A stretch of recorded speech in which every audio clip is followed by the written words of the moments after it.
ஆகாரத்தில் கசப்பு கலந்து கொடுத்தார்கள் என்று தாகத்துக்கு காடியை குடிக்க கொடுத்தார்கள் என்ற வேத வசனத்தின்படி இயேசுவுக்கு கசப்பு கலந்த காடியை அவருக்கு குடிக்க கொடுத்தார்கள்.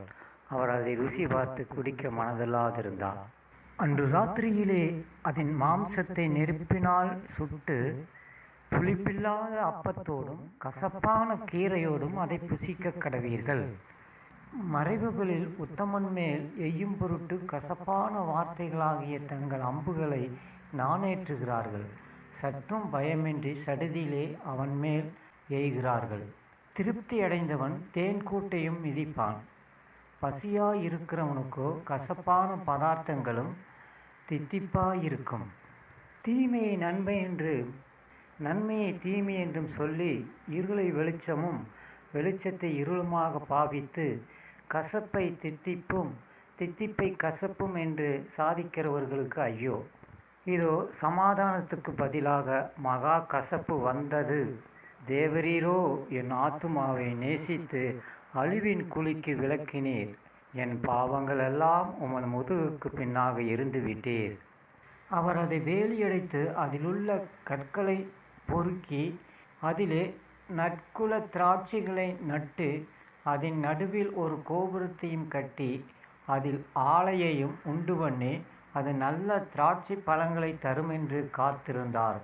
அதுவோ கசப்பான பழங்களை தந்தது. நான் என் திராட்சை தோட்டத்திற்காக செய்த எந்த வேலையை அதற்கு இனி செய்யலாம்? அது நல்ல திராட்சை பழங்களை தரும் என்று நான் காத்திருக்க அது கசப்பான பழங்களையே தந்ததென்ன? சகல விதமான கசப்பும் கோபமும் மூர்க்கமும் கூக்குரலும் தூசணமும் மற்ற எந்த துர்க்குணமும் உங்களை விட்டு நீங்க கடவது. ஒரே ஊட்டுக்கண்ணிலிருந்து தித்திப்பும் கசப்புமான தண்ணீர் சுரக்குமா? நீ கசப்பான பிச்சிலும் பாவக்கட்டிலும் அகப்பட்டிருக்கிறதாக காண்கிறேன். ஒருவனும் தேவனுடைய கிருபை இழந்து போகாதபடிக்கும் யாதொரு கசப்பான வேர் முளைத்தெலும்பி கலக்கம் உண்டாக்குகிறதினால் அநேகர் தீட்டுப்படாதபடிக்கும் உங்கள் இருதயத்திலே கசப்பான வைராக்கியத்தையும் விரோதத்தையும் வைத்தீர்களானால் நீங்கள் பெருமை பாராட்டாதிருங்கள். சத்தியத்திற்கு விரோதமாய் பொய் சொல்லாமலும் இருங்கள். உன் தீமை உன்னை தண்டிக்கும், உன் மாறுபாடுகள் உன்னை கண்டிக்கும்.